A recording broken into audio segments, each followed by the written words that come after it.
Komemorasyon sa Araw ng Mga Bayani, pinangunahan ni Pangulong Ferdinand Marcos Jr. PBBM tiniyak na papanagutin ang mga tiwali at sangkot sa korupsyon.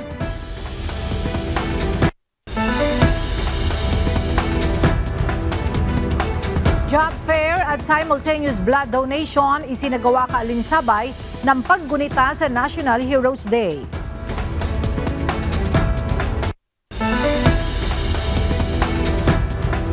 Batangas 1st District Congressman Leandro Legarda Leviste magsasampa ng kaso laban sa isang district engineer ng Department of Public Works and Highways.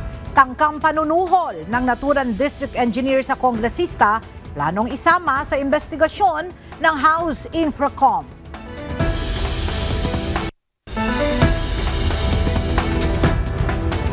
District engineer na sangkot sa umano'y tangkang panunuhol sa isang kongresista sa Batangas, inalis na sa kasalukuyang pwesto at pinatawan ng preventive suspension ng DPWH.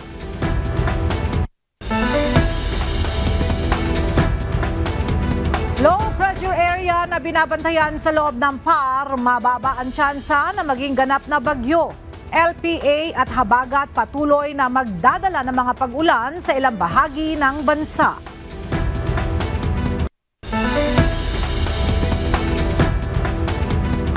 Pinay tennis player na si Alex Eala muling nagtala na makasaysayang panalo matapos talunin ang world's number 14 ng Denmark sa Grand Slam Singles Tournament sa US Open. PBBM nagpaabot ng pagbati sa tagumpay ni Alex Eala.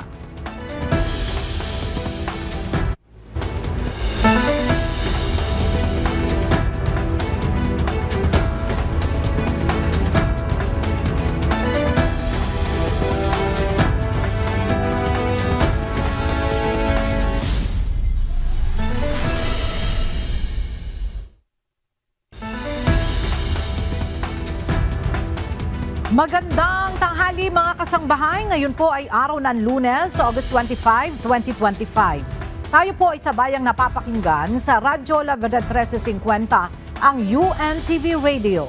At una sa mga balita ngayong tanghali.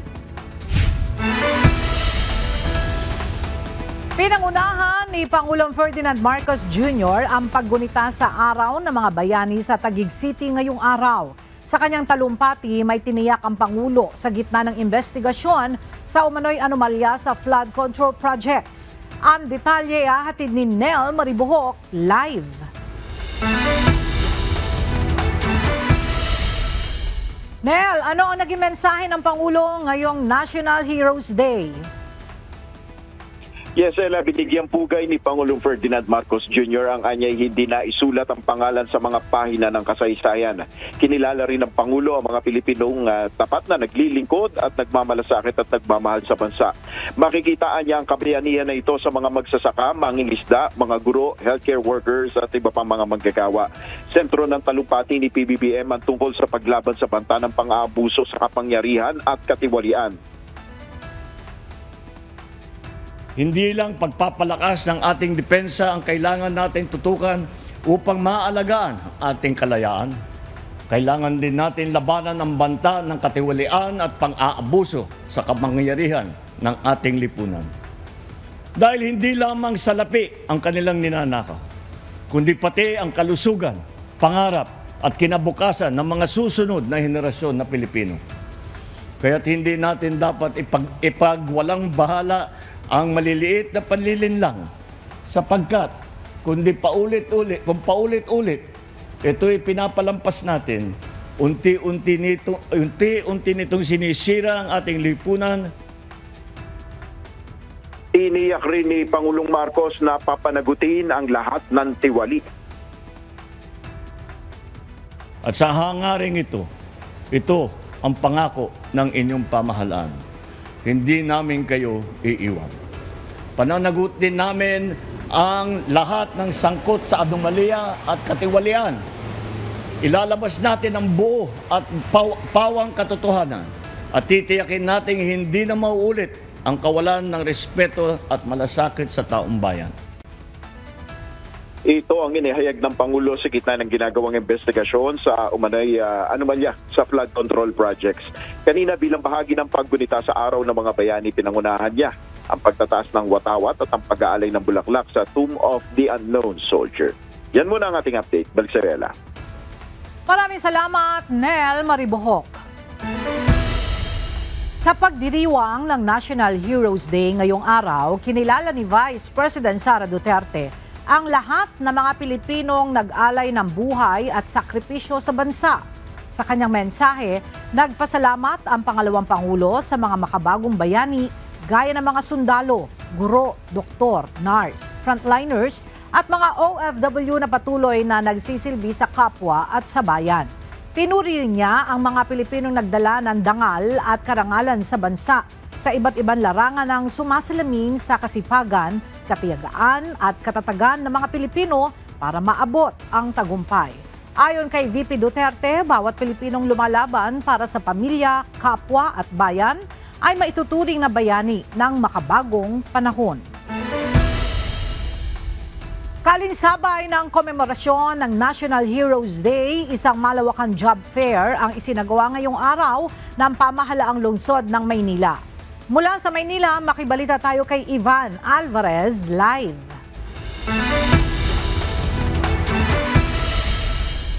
Ivan, nasa ilang trabaho ang binuksan ng Manila LGU para sa mga aplikante at ano-anong klaseng trabaho ang iniaalok dyan?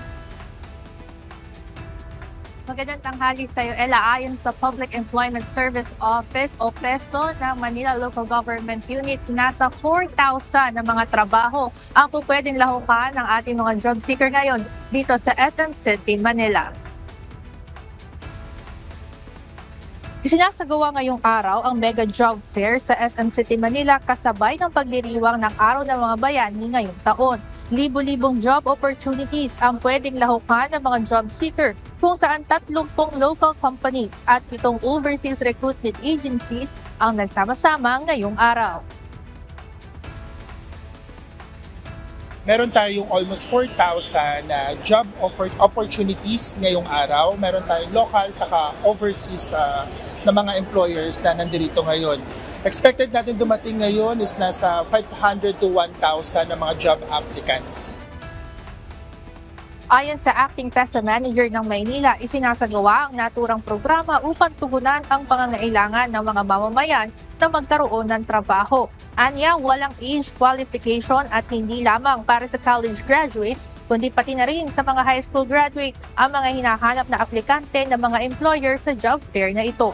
Bukod pa rito po pwedeng ma-hired on the spot ang isang aplikante base sa galing na ipinakita sa kanyang job interview. Naunguna sa listahan ng job positions ay mga sales clerk at store crew sa mga mall.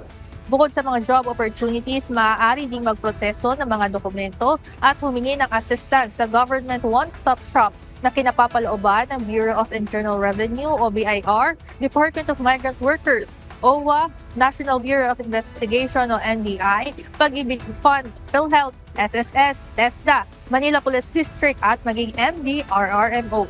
Payo ng PESO sa mga job seekers, dalihin ang kanilang resume, maging presentable, magdala ng lakas ng loob at maging tapat sa gagawing interview sa pagitan ng recruiter. Ella, sa ngayon, mahaba na yung pila ng mga job applicants natin dito sa loob ng mall at tatanggap ang PESO ng mga aplikante hanggang mamayang alas 4 ng hapon. Yan muna ang update mula dito sa Maynila. Balik sa inyo dyan, Ella. Ivan, ngayon lang ba nangyari na nagbigay ng Mega Job Fair ang Manila LGU tuwing sumasapit ang National Heroes Day? Ella, ayon sa nakausap nating acting manager ng PESO kanina, mayroon na mga ginagawang job fair itong Manila LGU at sa darating na Friday nga ay magkakaroon din ng job opportunities para sa iba pang job applicant na hindi ma-accommodate ngayong araw at yun naman ay gagawin mismo sa Manila City Hall. Ella. Alright. Maraming salamat, Ivan Alvarez. Samantala, nagsasagawa naman ngayon ng simultaneous blood donation ng Philippine Army bilang pakikiisa sa komemorasyon ng Araw ng mga Bayani. Mula sa Camp Aguinaldo sa Quezon City, may report si Ryan Lacanlale live.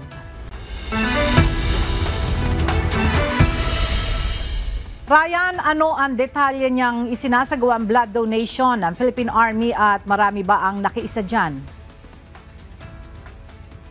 Ella, isinagawa ito sa iba't ibang Army unit sa buong bansa at nasa mahigit na 6,000 ang lumahok doon sa isinagawang simultaneous bloodletting.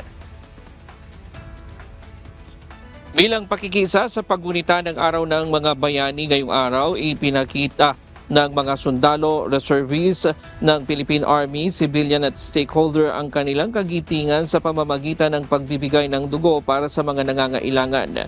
Nitong araw ng Sabado at Linggo, sabay-sabay na isinagawa ang blood donation drive sa lahat ng kampo ng Army sa bansa.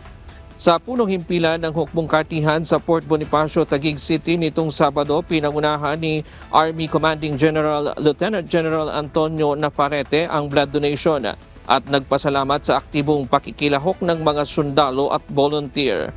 Mula sa 6,076 na sumali sa blood donation drive, umabot sa 3,015 blood bags ang naipon ng Philippine Army. Subalit mula Enero hanggang ngayong buwan ng Agosto ay umabot na sa 20,020 bags ng dugo ang nalikom ng Philippine Army sa tuloy-tuloy nilang blood donation drive. Ayon kay Lieutenant General Nafarrete, nagpapatunay ang aktibidad ng patuloy na pakikipag-ugnayan ng Philippine Army sa mga komunidad para sa pagbibigay ng life-saving support gaya ng voluntary blood donation. Binigyang diin din ng General ang Araw ng Mga Bayani ay hindi lamang pag-alala sa mga kilalang pangalan sa kasaysayan, kundi pagmamahal rin sa tahimik na paglilingkod ng bawat Pilipino. Ani ng General, ang tunay na diwa ng pagiging bayani ay makikita sa araw-araw na pagpili ng tama, makatarungan at makabayan. Diyan muna ang latest mula dito sa Camp Aguinaldo sa Quezon City. Balik sa iyo, Ella. Maraming salamat, Ryan Lacanlale. Abiso sa mga motorista, magpapatupad ng dagdag sa presyo ang mga kumpanya ng langis bukas, araw na Martes, August 26. Sa anunsyo ng mga kumpanya ng langis, tataas ng 50 centavos ang kada litro ng diesel, dagdag na 70 centavos sa gasolina, at increase na 30 centavos sa kada litro ng kerosene. Ipinatatawag ng Land Transportation Office ang isang van driver matapos itong manakot at mag-name drop sa isang opisyal ng Metropolitan Manila Development Authority. Ayon sa MMDA, sinita nila ang naturang driver dahil sa pagsingit nito sa pila na kung saan nakipagtalo ito sa traffic enforcer. Ang detalye sa report ni Benedict Samson. Nagsumite na ng formal na reklamo sa tanggapan ng Land Transportation Office ang Metropolitan Manila Development Authority laban sa isang van driver na sinita ng MMDA traffic enforcer sa tapat ng isang paaralan sa Ortigas Avenue. Sa liham na ipinadala ni MMDA Chairman Romando Ortez sa LTO, humiling sila na patawan ng disciplinary action ang babaeng driver.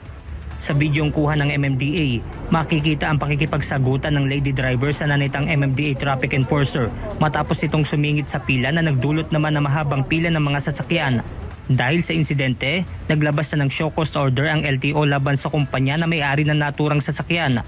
Sa isang pahayag, sinabi ni LTO Chief Assistant Secretary Vigor Mendoza II, kasalukuyan ng tinutukoy ang pagkakakilanlan ng driver at inaalam na kung may lisensya ito.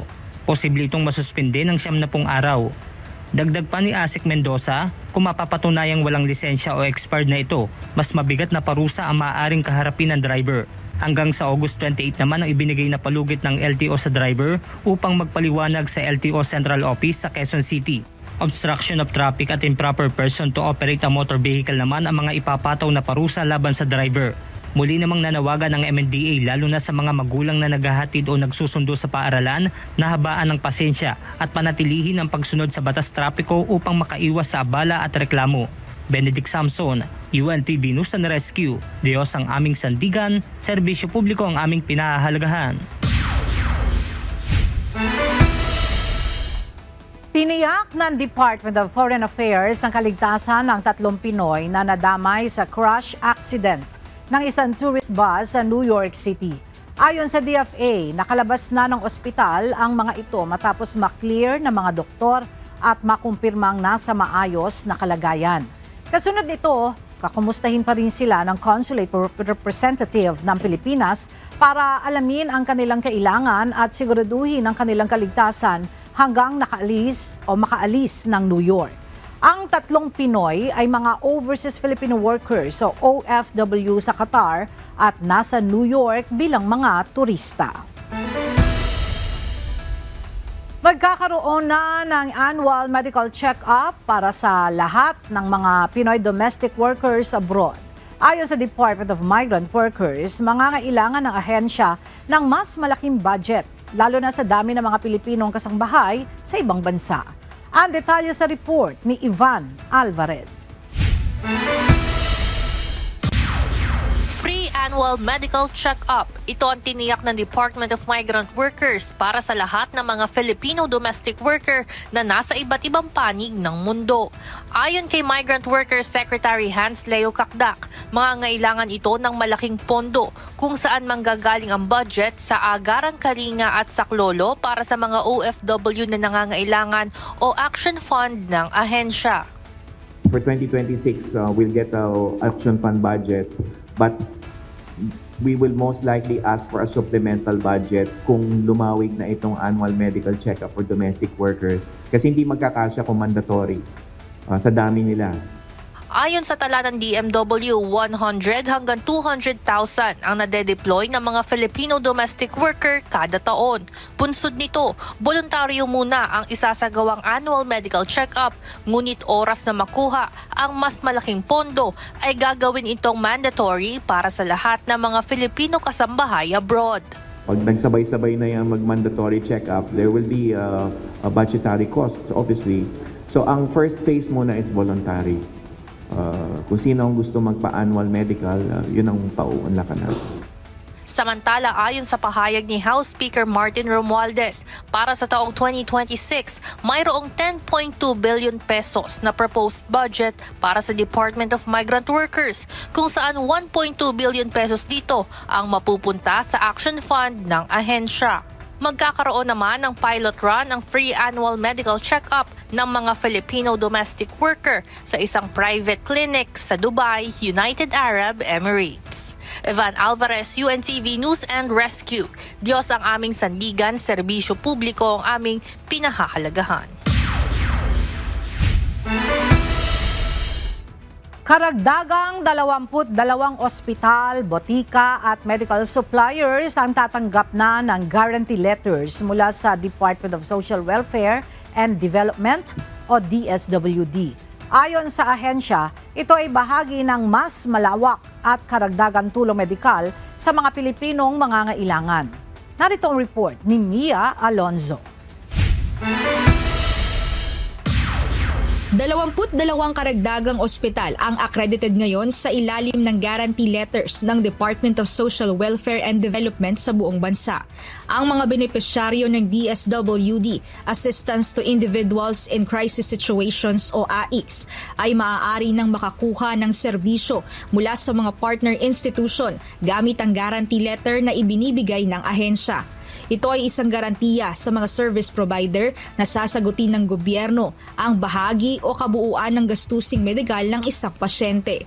Upang mapabilis pa ang proseso, sisimula na rin ang automation ng AICS program. Sakop nito ang dispensing o pagre-release ng tulong at billing.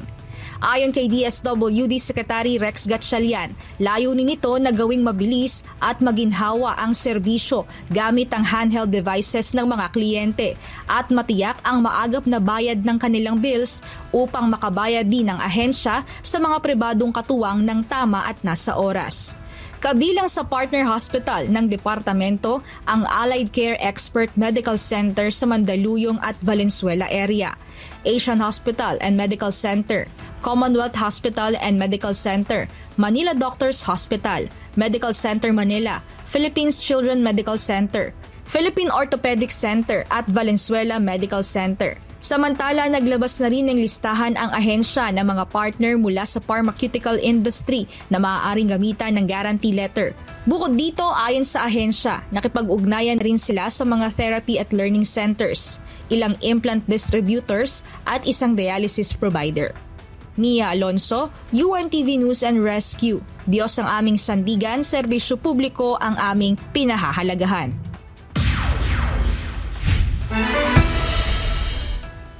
Mabilis na naibalik sa normal ang operasyon ng PNP General Hospital. Ito ay matapos ang nangyaring sunog na sumiklab sa pagitan ng specialty ward at neonatal intensive care unit ng ospital alas 10:20 kagabi. Sa report ng PNP, matapos ang pagliyab, nagkaroon pa umano ng pagsabog sa lugar na nirespondehan agad ng Base Fire Section Emergency Team at Bureau of Fire Protection ng Quezon City. Dakong alas 11:29 na ng gabi nang naapula ang sunog na umabot lang sa unang alarma. Wala namang napaulat na nasawi o nasaktan sa sunog. Patuloy pang inaalam ng mga otoridad ang sanhi ng naturang sunog. Ipinahayag ni Bicol Saro Party List Representative Terry Ridon, chairperson ng House Committee on Public Accounts, na posibleng isama sa gagawing investigasyon ng House Infrastructure Committees o Infracom ang umano'y tangkang panunuhol kay Batangas 1st District Representative Leandro Legarda Leviste ng isang district engineer ng Department of Public Works and Highways o DPWH. Plano na ng kongresistang magsampa ng kaso laban sa nasabing district engineer. Mula sa Batangas, kumuha tayo ng update kay Rosalie Coz live.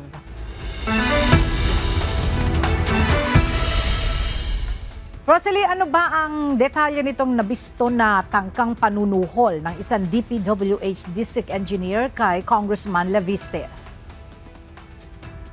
Ella, posibleng maibilang sa gagawing legislative inquiry ng House Infrastructure Committees o Infracom ang umano'y tangkang panunuhol ng isang district engineer ng Department of Public Works and Highways o DPWH kay Batangas 1st District Representative Leandro Legarda Leviste.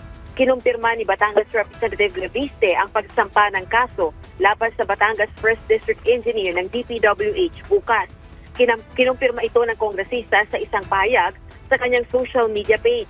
Anya, hindi dapat pahintulutan ang korupsyon sa DPWH at dapat igiit ang mga proyektong may mataas na kalidad at mas mababang halaga. Kailangan din anyang obligahin ng mga contractor na agad ayusin ang pagkukulang sa mga proyekto ng walang karagdagang gastos mula sa gobyerno. Bago ito, napaulat ang pag-aresto sa isang DPWH engineer nitong weekend ng pulisya dahil sa pagtatangka umanong suhulan ng isang kongresista para ipatigil ang ginagawang investigasyon sa maanumalyang flood control at iba pang proyekto sa kanyang distrito. Ayon naman kay Congressman Ridon, maaaring hingi ng iba pang detalye kay Congressman Leviste sa gagawing pagdinig ng House Infracom at ang lahat ng concerned persons kabilang na ang Batangas 1st District Engineer. Sa isa namang post sa social media, kinilala ni Senator Panfilo Ping Lacson si Congressman Leviste na siya umanong kongresista na tinangkang suhulan. Ito'y matapos ang matagumpay na police entrapment operation ng mga laban sa tiwaling district engineer na tinangkang manuhol ng 360 million pesos na halaga ng kickback mula sa infrastructure project sa kanyang distrito. Balik sa iyo, Ella. Maraming salamat, Rosalie Coz. Inalis na sa kanyang kasalukuyang pwesto at papatawan din ang preventive suspension ng isa sa mga district engineer ng DPWH sa Batangas matapos na masangkot sa umunoy tangkang panunuhol kay Congressman Leandro Legarda Leviste. Sa isang opisyal na pahayag, sinabi ng DPWH na bilang mga public servant, hindi nila kukonsintihin ang anumang maling gawain ng kanilang mga tauhan. Ayon sa ahensya, suportado nila ang isinasagawang investigasyon ng mga otoridad sa mga maanumalyang proyekto at iginiit na kaisa sila sa isinusulong na transparency at integrity sa public service. Dagdag pa nito, naniniwalang silang dapat lamang na managot ang sinuman na mapapatunayan na nagkasala sa ilalim ng batas. Ilang kongresista ang humihikayat kay Baguio City Mayor Benjamin Magalong na humarap sa isasagawang pagdinig ng House Infrastructure Committee o Infracom kaugnay ng maanumalyang flood control projects. Nagpahayag ng duda sa kredibilidad ng isasagawang pagdinig ang alkalde dahil naniniwala itong may mga mambabatas na sangkot sa katiwalian sa mga proyektong infrastruktura ng pamahalaan. Ang detalye sa ulat ni Rosalie Coz. Tumadami ang mga kongresistang nananawagan kay Baguio City Mayor Benjamin Magalong na humarap sa gagawing legislative inquiry ng House Infrastructure Committees o Infracom. Pinakahuli si House Deputy Speaker at Zambales 1st District Representative J. Kong Hoon. Bago ito, nagpahayag ng duda sa kredibilidad ng isasagawang pagdinig ang Baguio City Chief Executive dahil naniniwala itong may mga mambabatas na sangkot sa katiwalian sa mga proyektong infrastruktura ng pamahalaan. Ayon kay Congressman Kong Hoon, seseryosohin lang ng Kamara ang mga aligasyon ni Mayor Magalong sa mga anomalya sa flood control projects kung formal na ilalagay ito sa record, suportado ng mga dokumento at masusuri sa pamamagitan ng pagtatanong. Gayun din, pangalanan nito ang mga sangkot, isumite ang mga kontrata at fund flows at manumpa sa gagawing salaysay para sa accountability. Ganito rin ang apela ni House Committee on Human Rights Chairperson at Manila 6th District Representative Benny Abante kay Mayor Magalong. Anya, kung nais ng alkalde na magkaroon ng konkretong resulta, dapat makapagpresenta ito ng matibay na ebidensya para mapapanagot ang mga lumabag. Dismayado rin ito sa sinabi ng alkaldeng magiging moro-moro ang gagawing investigasyon ng Kamara sa maanumalyang flood control projects na parang lahat ng kongresista ay kasabwat. Una nang iginiit ni Baguio City Mayor Magalong na marami rin namang matitinong kongresista pero may mga sangkot sa katiwalian na hindi dapat kinukonsenti. Sila dapat ang mag-apologize sa taong bayan sa kanilang mga pinaggagawa. Isipin mo, alam naman nila na marami sa kanilang kasamahan involved sa katiwalian. Pero nananahimik sila. Alam ko marami rin sa kanila matitino. Yan. Pero masama, no? Pinabayaan lang natin. Pinabayaan. No? Nananahimik dahil nga ayaw nilang, kumbaga, nangyari sa kanila is tolerance. Si House Deputy Majority Leader at Lanao del Sur 1st District Representative Sia Alonto Adjong umapela rin kay Mayor Magalong na pangalanan at maglatag ng ebidensya laban sa mga guilty. Pero hindi dapat kondenahin ang buong Kamara dahil marami rin sa kanila ang anyay inosente. Rosalie Coz, UNTV News and Rescue. Diyos ang aming sandigan, serbisyo publiko ang aming pinahahalagahan. Naniniwala si Manila City Mayor Isko Moreno Domagoso na dapat isama sa ginagawang investigasyon ng Senate Blue Ribbon Committee ang flood control project sa Maynila. Sa gitna ito ng pagbaha sa maraming bahagi ng lungsod tuwing bumubuhos ang malakas na ulan. Batay sa datos ng sumbong sa pangulo.ph website, isa sa may pinakamaraming flood control project sa lungsod ng Maynila sa buong National Capital Region. O sana maimbestigahan din niya yung mga congressman na involved sa mga ganitong klaseng transaksyon.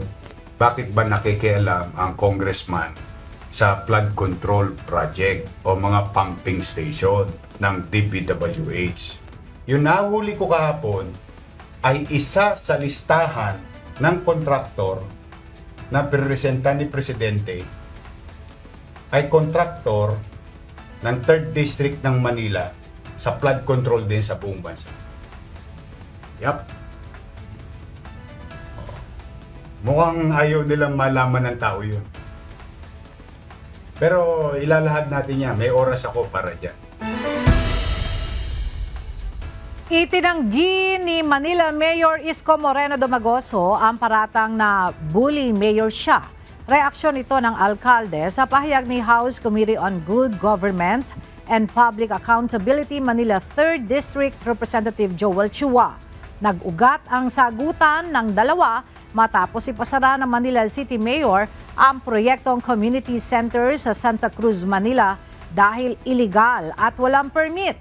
Pero giit ni Congressman Chua, ang Department of Public Works and Highways o DPWH ang dapat sinisita sa requirement. Ang alegasyon din ng Manila 3rd District Representative, ginagamit umano sa pamumulitika ang proyekto, bagay na itinanggi ng alkalde. Wala na po kayo mabobola ngayon. Maiyakin.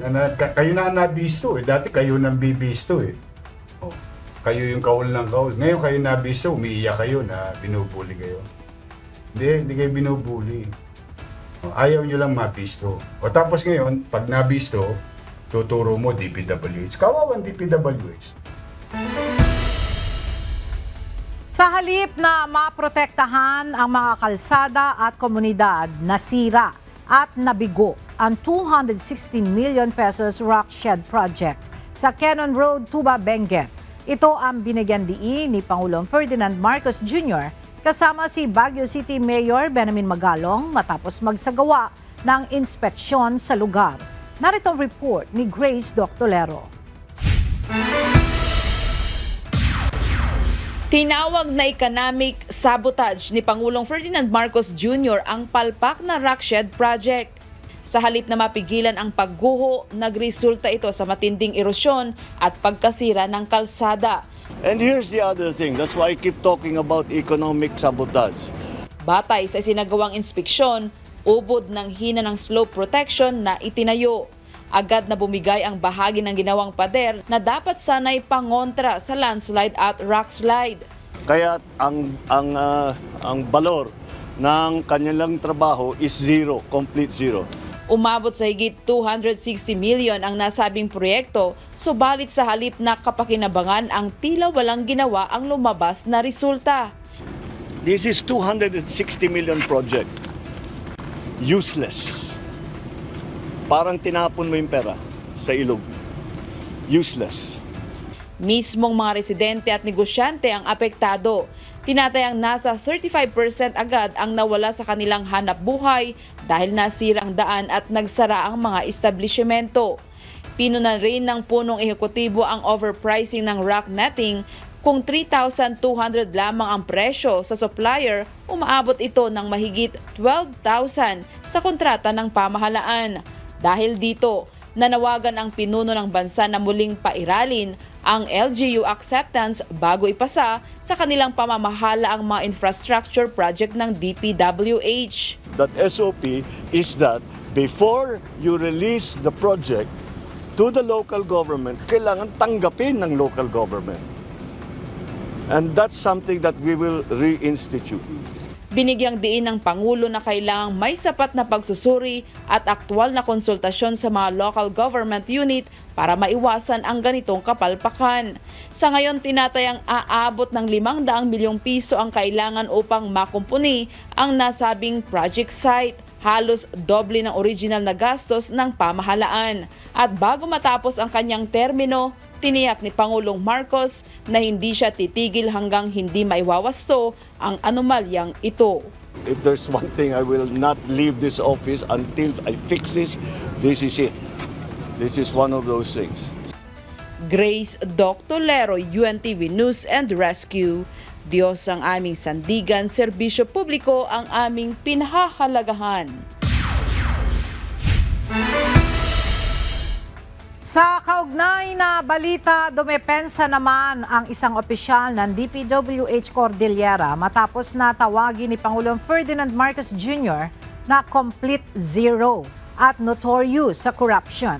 Ang rock netting project sa Cannon Road matapos personal niyang inspeksyonin ang rock shed sa Camp 6 kahapon. At para sa detalye, nagbabalik si Grace Doctolero live.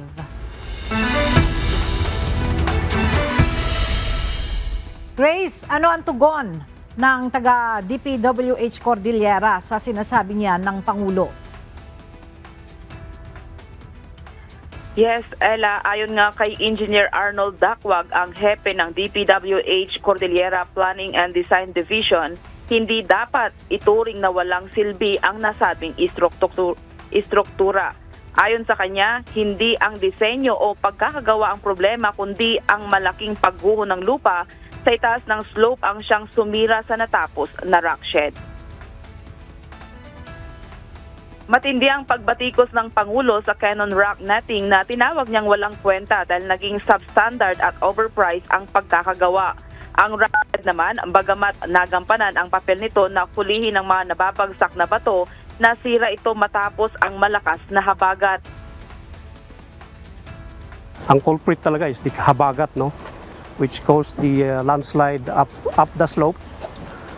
On the left side of what we are standing right now is an existing slope protection, so stable yan hanggang sa dumating yung landslide. But then again, due to the massive collapse of the upslope, it caused the damage of the existing protection, which affected yung end ng ating rock shed. Iginiit ni Dakwag na bagamat kakatapos lang ng rock shed nitong Abril, nagampanan nito ang layunin na maharang ang patuloy na pagbagsak ng mga batong mula sa itaas. You can see the upper slope. It's a very unstable slope, no? So hanggang ngayon may mga nahuhulog pa. So yung rock shed talaga served the purpose na i-catch yung mga nahuhulog na bato sa taas. Maliban sa habagat at fractured na lupa, nadagdagan pa ng mga human activity ang pinsala sa bundok, gaya ng kaingin system at pocket mining na nakikita sa itaas at ilalim ng Cannon Road. Nang tanungin ukol sa pondo, nilinaw ng DPWH na 264 million lamang ang naibigay noong 2022 para sa 151 meters na rock shed kumpara sa 450 million na kailangan para sa buong 248 meters na proyekto. Dahil sa walang dagdag na pondo noong 2023, ngayon ay naglaan ang National Expenditure Program ng 100 million na posibleng i-divert ng DPWH para sa agarang restoration ng nasirang bahagi. We are also contemplating na yung 100 million na yun i-divert na lang namin para ma-restore kaagad itong nasira. And we will request for another extension of the rock shed. Sa kasalukuyan, nananatiling bukas ang Cannon Road para lamang sa mga residente at mga essential travelers habang isinasantabi muna ang full reopening ng highway. Samantala, nanindigan ang Pangulo na dapat panagutin ang mga nasa likod ng anomalyang rock netting project na umano'y naging halimbawa ng mali at mahal na construction sa Cordillera. Binigyang din niya na tapusin ang anomalya bago matapos ang kanyang termino. Yan muna ang balita mula dito sa Baguio City. Balik sa iyo, Ella. Maraming salamat, Grace Doctolero. Nangalahati na ang mga transaksyon sa online gambling matapos alisin ang mga link nito sa mga electronic o e-wallet app. Ito ang kinumpirma sa pahayag na inilabas ng opisina ni Senador Alan Peter Cayetano, chairperson ng Banks, Financial Institutions and Currencies. Ilang araw ito matapos ipag-utos ng Bangko Sentral ng Pilipinas o BSP sa e-wallet firms na alisin ang mga link sa gambling sites. Naglabas ng 48-hour ultimatum ang BSP matapos punahin ni Senador Cayetano ang kawalan ng aksyon ng BSP sa issue sa pagdinig ng Senado. Isinusulong ng ilang senador ang tuluyang pagbaban o pagpapatigil ng online gambling sa bansa, bunsod ng masamang epekto nito sa lipunan. Nakahanda na ang defense team ni dating Pangulong Rodrigo Duterte para sa confirmation of charges hearing sa International Criminal Court o ICC, kung saan nakatakdang magsimula ito sa darating na September 23 ngayong taon. Ang detalye sa report ni Jed Neresina. Inihayag ni Attorney Nicholas Kaufman, lead counsel ni dating Pangulong Rodrigo Duterte sa isang dokumentong isinumite sa Pre-Trial Chamber 1 noong August 22 na handa na sila para sa confirmation of charges hearing ng dating Pangulo sa International Criminal Court o ICC. Ibinahagi ni Attorney Kaufman na tinatayang aabot sa 5 oras ang kanilang presentasyon sa nasabing pagdinig, kung saan maglalaan sila ng tig-30 minuto para sa opening at closing statements, habang 3 hanggang 4 na oras naman ang nakalaan para sa oral presentation. Sa oral presentation, inaasahang tatalakayin ng defense team ni dating Pangulong Duterte ang mga mahahalagang legal na issue, kabilang ang modes of liability o mga uri ng pananagutan na ibinibintang kay FPRRD. Kasamang tatalakayin ng depensa ang mga legal na isyung nag-uugnay sa dating Pangulo sa umano'y crimes against humanity, kaugnay ng kampanya kontra droga noong kanyang administrasyon. Panghuli, binigyang diin ni Attorney Kaufman na hindi gumawa ng anumang krimen si dating Pangulong Duterte at naglingkod ito sa bansa ng tapat at may pagmamalaki sa loob ng maraming taon. Nakatakdang magsimula ang confirmation of charges hearing ni FPRRD sa September 23 ngayong taon. Jedna Resina, UNTV News and Rescue. Diyos ang aming sandigan, serbisyo publiko ang aming pinahahalagahan. At para naman sa ating weather update, patuloy na binabantayan ng PAGASA ang isang low-pressure area na nasa loob ng Philippine Area of Responsibility o PAR. Gayunman, base sa weather forecast, mababa ang tsansa na mabuo bilang isang ganap na bagyo ang nasabing LPA sa loob ng susunod na 24 na oras. Samantala, asahan pa rin ang mga pag-ulan sa ilang lugar sa bansa dahil sa epekto ng LPA at southwest monsoon. Kabilang sa mga lugar na makakaranas ng mga pag-ulan ngayong Lunes ang Albay, Sorsogon, Northern Samar, Eastern Samar, Leyte at Southern Leyte. Gayon din ang Aurora, Rizal, Quezon, Camarines Norte, Camarines Sur, Catanduanes, Albay at Sorsogon, pati na ang Occidental Mindoro, Palawan, Antique at Negros Occidental. Inaabisuhan ng mga residente sa mga apektadong lugar na maging alerto sa banta ng mga pagbaha at pagbuho ng lupa.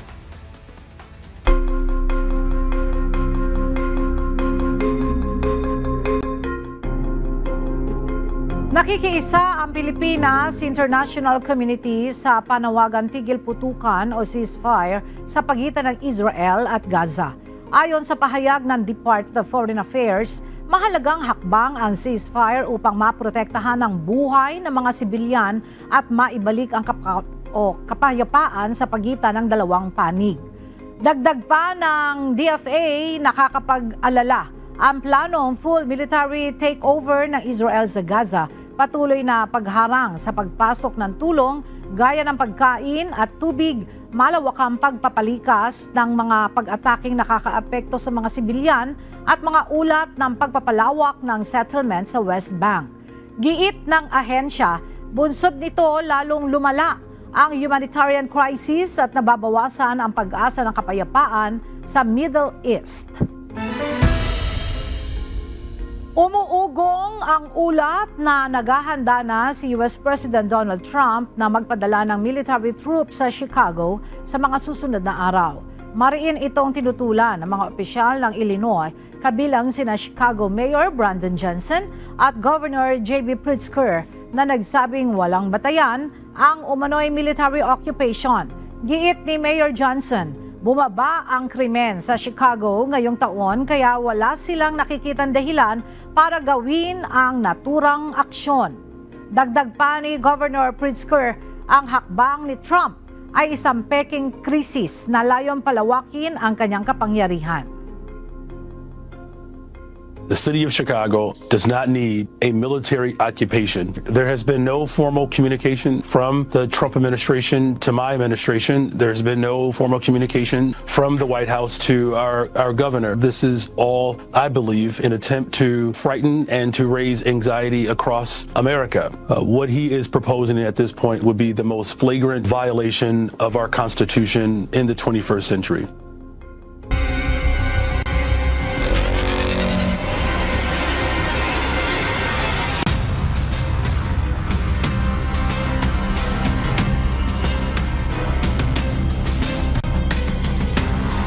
Pasok na sa quarterfinals ang DOJ Beacons matapos ang kanilang makapagpigil hiningang panalo laban sa BIR Nation Builders. Sa kabila ng kumpiyansang dala ng BIR, hindi natinag ang DOJ at matagumpay na sinelyuhan ang kanilang ticket patungo sa susunod na yugto ng torneo. Samantala, sa inaabangang Battle of the Undefeated na naigang AFP Cavaliers kontra sa Judiciary Magis. Ang detalye sa ulat ni JP Nunez.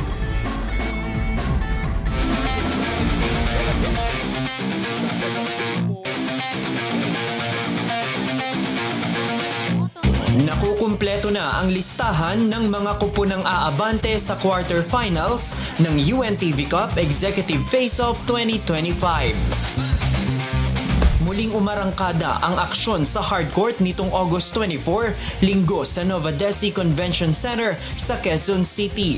Sa first game, kahit wala ng tsansang makapasok sa quarterfinals, ang BIR Nation Builders, hindi naging madali para sa DOJ Beacons ang pagkuha ng panalo kontra BIR Nation Builders.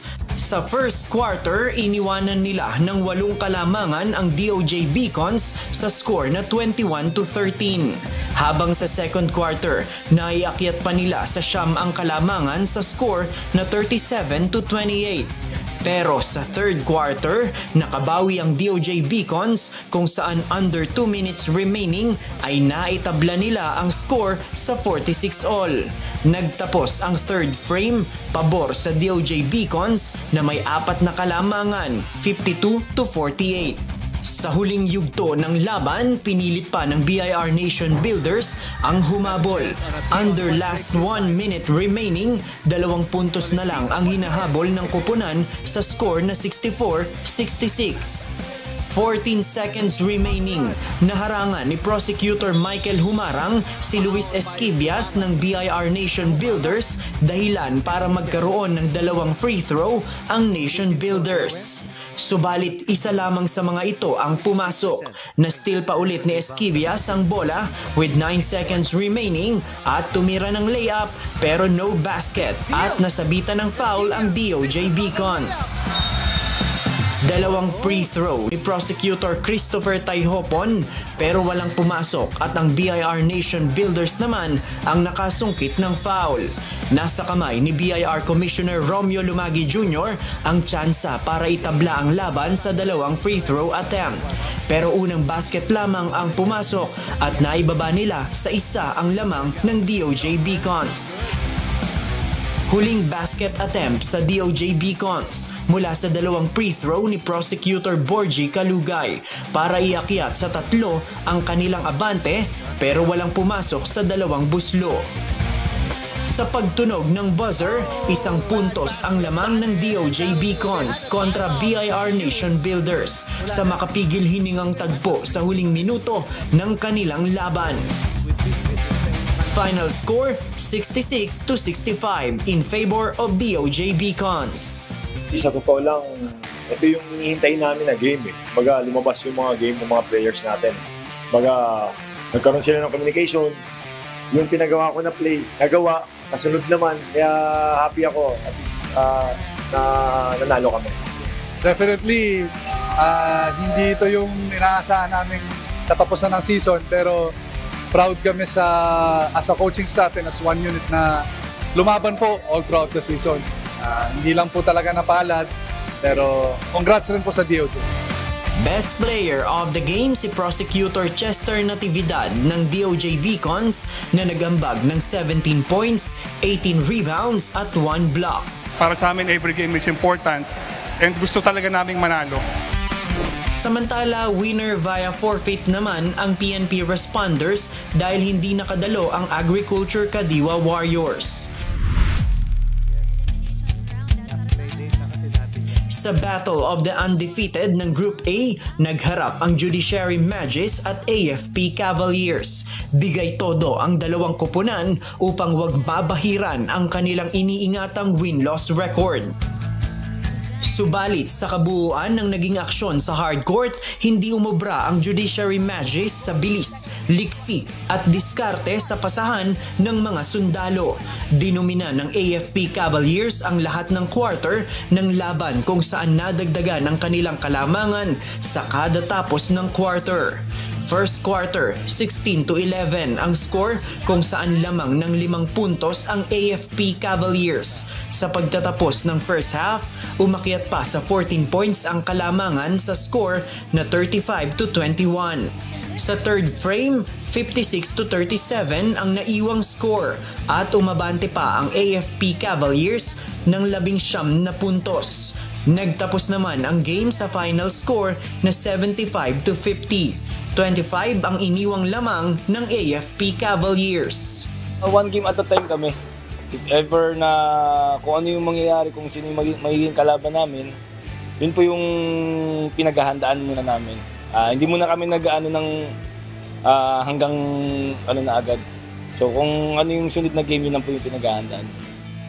There's no reason naman, natalo kami sa game kasi AFP did very well kanina. Talagang they want to win sa game na yon. Talagang takbuhan sa conditioning, talagang wala, naiwan kami doon sa conditioning nilang, bibilis eh. Back-to-back best player of the game naman si Commander Paul Carvajal na kumamada ng 19 points, 10 rebounds, 1 assist at 4 steals. Nag-stick lang siguro kami sa game plan and of course yung defense namin. Yung offense, ano na lang siya, natural na lang, it comes naturally. Pero yung defense, yun talaga yung sa tingin ko nagbigay sa amin ng panalo this win na to. Sa latest standing, matapos ang mga laro nitong August 24, quarterfinals bound na sa Group A ang AFP Cavaliers, Judiciary Magis at DOJ Beacons. Inaabangan pa kung sino ang papasok sa 4th spot mula sa Executive Branch Commanders at SSS Pension Boosters, habang eliminated na ang BIR Nation Builders at PhilHealth Health Insurers. Sa Group B, sigurado na sa quarterfinals ang GSIS Furies at Ombudsman Graph Busters. Ngunit hindi pa tiyak kung sino ang papasok sa 3rd at 4th spot sa pagitan ng BJMP Greyhounds, PNP Responders at defending champion Senate Sentinels. Habang ang NHA Home Masters at Agriculture Kadiwa Warriors ay eliminated na sa liga. Abangan ang susunod na schedule ng nag-iisang liga ng mga public servants sa August 27 sa Amoranto Arena sa Quezon City.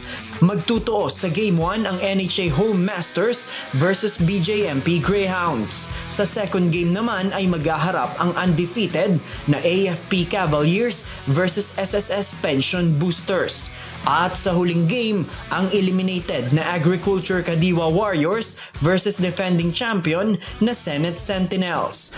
Mapapanood ang live stream ng bakbakan sa hardcourt sa official Facebook page ng UNTV Sports at YouTube channel ng UNTV.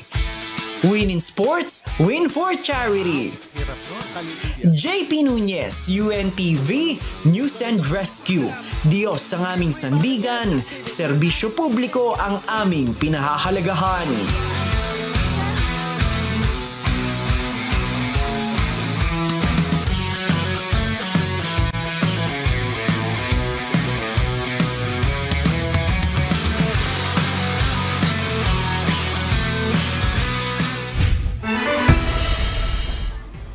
Nagpaabot ng pagbati si Pangulong Ferdinand Marcos Jr. kay Pinay tennis player Alex Eala matapos ang kanyang makasaysayang panalo laban kay world number 14 Clara Tauson ng Denmark sa US Open. Si Eala ang kauna-unahang Pilipino na nanalo sa laban sa Grand Slam singles tournament sa Open era. Tinawag ng Pangulo si Eala na bagong huwaran at inspirasyon para sa mga Pilipino at tiniyak na kasama niya ang buong bansa sa bawat laban. Binigyan diin ng Pangulo na ang tagumpay ni Eala ay simbolo ng galing at tatag ng mga Pilipino. Ayon kay Marcos Jr., nagsisimula pa lamang si Eala sa pag-ukit ng mas marami pang kasaysayan para sa bansa. Bilang bahagi Bahagi ng serbisyo publiko ng UNTV katuwang ang Members Church of God International na sa Barangay East Camias ang serbisyong bayanihan free medical, dental and optical mission bukas, August 26. Hatid namin ang libreng medical check-up, bunot at linis ng ngipin, reading glasses at gamot. Walang bayad, serbisyong totoo. Magsisimula ang registration ng alas 7 hanggang alas 9 ng umaga. At sa ating iiwang mga salita ng Diyos na ating sandigan mula sa Aklat ng Kawikaan, Kapitulo 10, versikulo 17, na nagsasabi, "Nasa daan ng buhay siyang nakikinig ng saway, ngunit siyang nagpapabaya ng saway ay nagkakamali."